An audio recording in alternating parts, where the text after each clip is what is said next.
Hello, this is the 198th edition of Catch of the Day, available on the Branch Talk YouTube channel. Today we're going to continue reading from Doug Mitchell's book, entitled The Four Carpenters, The Ensign, The Time of Jacob's Trouble, and The First Deliverance. Starting near the top of page 37, we read, The Ensign is the object of the Assyrians' fear. After God's elect go through the baptism of fire and come out purified and refined, the ensign or kingdom is to be set up in Jerusalem for a place of refuge for the others who will afterwards come into it. The important lesson for us to learn is this: that the truth will become deeper and deeper until finally the wicked will not be able to comprehend it. 12 Symbolical Code 6, 7, page 17 and 18. The ensign clearly is the kingdom, which is made up of the flock of his people, a root of Jesse. Thus, as the ensign, the object of the Assyrians' fear is to be a nucleus of Jesse's descendants. They cannot be Gentiles, descendants of the four horns. Isaiah 31, verse 8 and 9. Then shall the Assyrian fall with the sword, not of a mighty man, and the sword not of a mean man, shall devour him.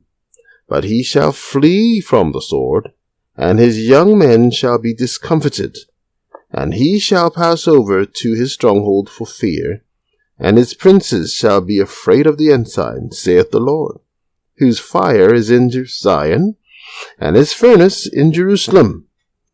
Because of idolatry, the Assyrian was permitted to take God's ancient people and their pleasant land. And certain it is that the Assyrian will control the land just so long as God's people continue in idolatry.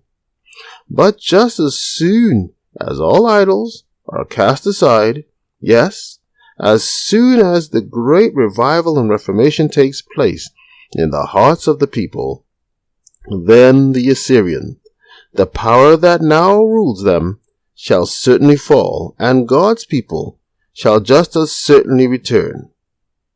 The Assyrian shall thus fall, not at the sword of a mighty man, and not of a mean man, but through the voice of the Lord shall the Assyrian be beaten down, which smote with a rod. Isaiah 30, verse 31. 1 TG 33, page 4 and 5.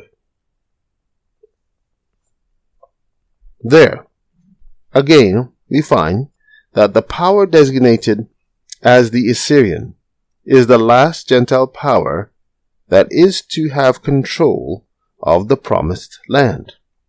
Therefore, the fraying by the four carpenters, which results in the casting out of the horns of the Gentiles and the fall of Assyria by the sword not of a mighty man, and the sword not of a mean man, and the Assyrian fleeing out of the land from fear of the ensign, a root nucleus of Jesse, and being beaten down through the voice of the Lord, are depictions of the same event, the end of the times of the Gentiles. Therefore, if the ensign that the Assyrian is afraid of, and is the cause of them fleeing out of the land, are not Gentiles, then neither can the four carpenters be Gentiles. For as Zechariah says, it is they who are to fray, frighten, terrify the last Gentiles who are ruling the land and cast them out. The Gentiles who will be the last to be in control of the land are not to be frayed, frightened, terrified multiple times, once by the four carpenters and another time by the ensign, another time by the voice of the Lord, and yet another time by the sword. but only once, and for all times. Furthermore, if there are to be some Gentile nations that could be designated for carpenters, who will be able to bring fear to the Assyrian, the last Gentiles who rule the land, where in the Bible are they clearly identified as being such and doing so? That is, except in Brother Hodder's interpretation of the four carpenters. As all the scriptures that speak of the Gentiles building in the kingdom indicate that they will do so after it is established in the land, where are any texts that say that some Gentiles that will be doing the same work as the ensign, the voice of God, and the sword in causing the Assyrian, the last Gentile power that is in control of the land, to flee the land before the kingdom is established in the land? And the princes, his princes, shall be afraid of the ensign, saith the Lord, whose fire is in Zion and his furnace in Jerusalem. Isaiah 31:9. Inspiration also tells us that the fire that burned continuously day and night was burning on the fat of the peace offering. Leviticus 6, verse 9 to 13. The fire is never to go out once it is lighted. Fire is the symbol of the purification of the church by the Holy Spirit. And since the land is to become like Eden, Ezekiel 36:35, then the sword that devours the Assyrian and the fire that is in Zion evidently is the sword of the Spirit.